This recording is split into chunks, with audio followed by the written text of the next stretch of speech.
भारताच्या स्वातंत्र्य लढाईत अनेक स्वातंत्र्य सैनिकांनी मोठे योगदान दिले आहे. स्वातंत्र्य सैनिक म्हणजेच राजकीय स्वातंत्र्य मिळवण्याच्या संघर्षात गुंतलेली व्यक्ती. विशेषतः प्रस्थापित सरकारविरुद्ध लढणाऱ्या स्वातंत्र्य सैनिक म्हटले जाते. तरी अशाच काही स्वातंत्र्य सैनिकांची ओळख व त्यांची घोषवाक्ये आपल्यासमोर सादर करीत आहेत नवक्षितिज मारुंजी युनिटमधील काही मुले. सर्वात अगोदर आपल्यासमोर येणार आहेत लोकमान्य टिळक.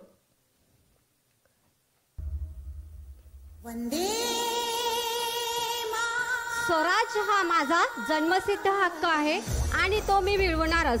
स्वराज हा माझा जन्मसिद्ध हक्क आहे आणि तो मी मिळवणारच. आता आपल्या समोर सादर करणार आहेत महात्मा गांधीजी.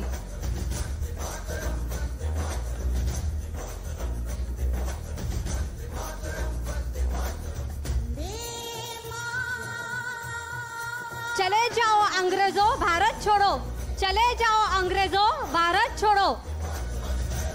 आता आपल्या समोर सादर करणार आहेत सुभाषचंद्र बोस.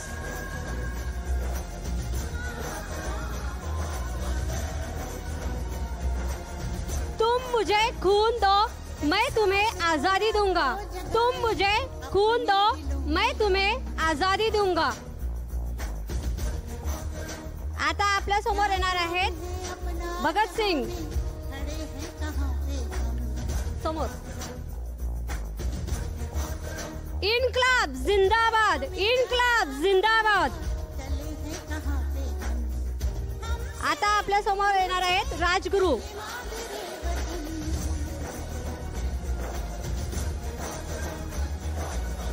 वंदे मातरम, वंदे मातरम.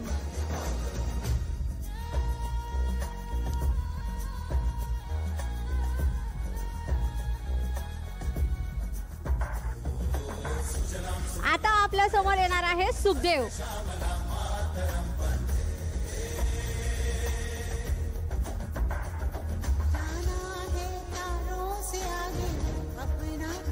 हम सभी भारत माता की संतान है, हमारा जीवन भारत माता के लिए समर्पित रहना चाहिए. आता आपल्या झाशी की राणी लक्ष्मीबाई.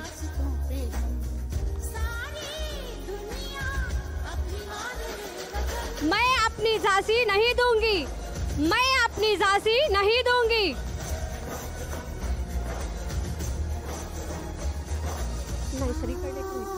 आता आपल्या समोर सादर करणार आहे चंद्रशेखर आझाद.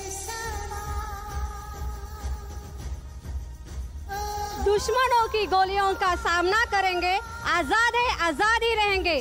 दुश्मनों की गोलियों का सामना करेंगे, आजाद है आजादी रहेंगे. आता आपल्या समोर येणार आहे वीदा सावरकर. देहाकडून देवाकडे जाताना देश लागतो आणि देशाचे आपण देणे लागतो. देहाकडून देवाकडे जाताना देश लागतो आणि देशाचे आपण देणे लागतो. आता आपल्या समोर येणार आहेत मंगल पांडे.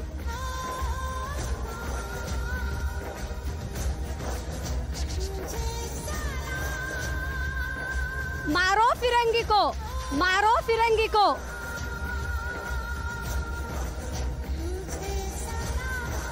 आता आपल्या समोर येणार आहेत खुदीराम बोस. 1947च्या मध्ये जब तक असफलता से नहीं हारोगे तब तक सच्ची सफलता का आस्वाद नहीं पा सकते. आता आपल्या समोर येणार आहेत पंडित जवाहरलाल नेहरू.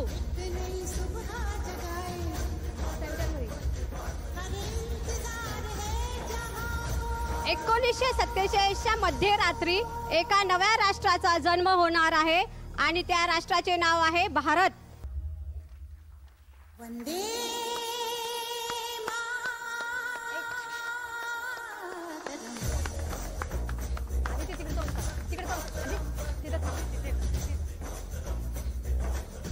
भारत माता की, भारत माता की. वंदे वंदे.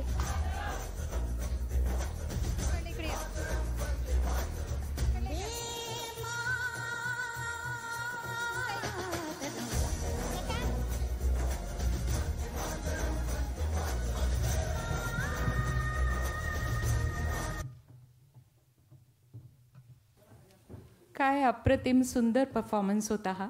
मला असं वाटतं की ह्या सगळ्या आर्टिस्टबरोबरच त्यांना तयार करणाऱ्या आपल्या सर्व काळजीवाहक आणि सर्व शिक्षकांप्रतीही आपण आभार व्यक्त केले पाहिजे आणि त्यांचं अभिनंदन केलं पाहिजे. कारण तुम्ही जर बघितलं असेल तर एक एक व्यक्तिरेखा अगदी तशीच होती आणि ह्या निमित्ताने आपल्या सगळ्यांना पुन्हा एकदा आपल्या देशासाठी ज्यांनी बलिदान दिलं आहे त्या सगळ्यांची आठवणही ह्या सगळ्यांनी आपल्याला करून दिलेली आहे. कार्यक्रमात आपण पुढे जाणार आहोत. नवक्षितिज हे ह्या मुलांसाठी हक्काचं घर, त्यांना आनंदी आणि सन्मानाने जगण्याचं बळ देणारं घर, आणि जो त्यांचा नैसर्गिक अधिकार आहेच. समवयस्कांबरोबर ते अतिशय आनंदाने आणि सुखाने राहतात. मात्र हे सगळं सांभाळणं हे अतिशय कठीण खडतर असं काम आहे. आणि मला असं वाटतं की नवक्षितिजमध्ये जी लोक काम करतात त्यांना बघितल्यानंतर, त्यांचं काम बघितल्यानंतर खरोखरच असं वाटतं की आपण अतिसामान्य आहोत की काय.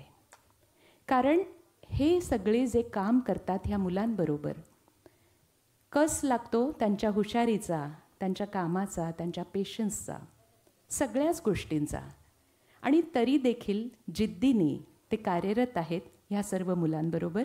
आणि नवक्षितिज काही बाबतींमध्ये मी म्हणेन की खरंच नवक्षितिजला अशी काही लोकं मिळालेली आहेत, अशी लोकं नवक्षितिजशी जोडली गेली आहेत जी प्राणपणाने ह्या संस्थेसाठी आणि ह्या सर्व मुलांसाठी काम करतात. तशाच एक व्यक्तिमत्व ज्यांना मी डायनॅमिक पर्सनॅलिटी असं म्हणते, त्या म्हणजे नवक्षितिजच्या managing trustee professor Smita Shetty. त्यांनी MBA केलं असून 2001 सालापासून त्या पुण्यातील विविध महाविद्यालयांमध्ये मॅनेजमेंट व्यवस्थापन विषयाच्या व्याख्यात्या म्हणून कार्यरत होत्या आणि अतिशय लोकप्रिय प्रोफेसर म्हणून त्यांना ओळखलं जातं. बृहन्महाराष्ट्र वाणिज्य महाविद्यालयात 2011 ते 2022 या काळात त्यांनी अध्यापन केलं. तसंच पुणे विद्यापीठात व्यवस्थापन विषयाच्या परीक्षक, पेपर सेटर, त्याचप्रमाणे मॉडरेटर म्हणून देखील त्या काम करत होत्या. प्रोफेसर स्मिता शेट्टी नवक्षितिज संस्थेच्या प्रगतीमधील एक अतिशय महत्त्वाचं असं व्यक्तिमत्व आहे. त्यांनी ह्युमन रिसोर्स मॅनेजमेंट CSR यासारख्या नवीन पद्धतींनी नवक्षितिजला एक नवं दालन खुलं करून दिलं आहे. नवक्षितिजच्या तिन्ही सेंटर्सचं दैनंदिन कामामध्ये देखील त्यांचा सहभाग असतो. प्रोफेसर स्मिता शेट्टी यांना 2 वेळा विमेन अचिव्हर्स अवॉर्डने सन्मानित करण्यात आलेलं आहे. 2024मध्ये Karve institute of social sciences आणि नुकताच म्हणजे 2025मध्ये metric school of business management Sinhgad institute इथला सन्मान त्यांना मिळालेला आहे. आपला अनुभव आणि ज्ञानाचा उपयोग नवक्षितिजमधील मित्रांसाठी, त्यांच्या आनंदासाठी त्या अतिशय योग्य पद्धतीने करत आहेत. मी इथे जर्नी ऑफ नवक्षितिज हे सांगण्यासाठी प्रोफेसर स्मिता शेट्टी यांना टाळ्यांच्या गजरात आमंत्रित करते.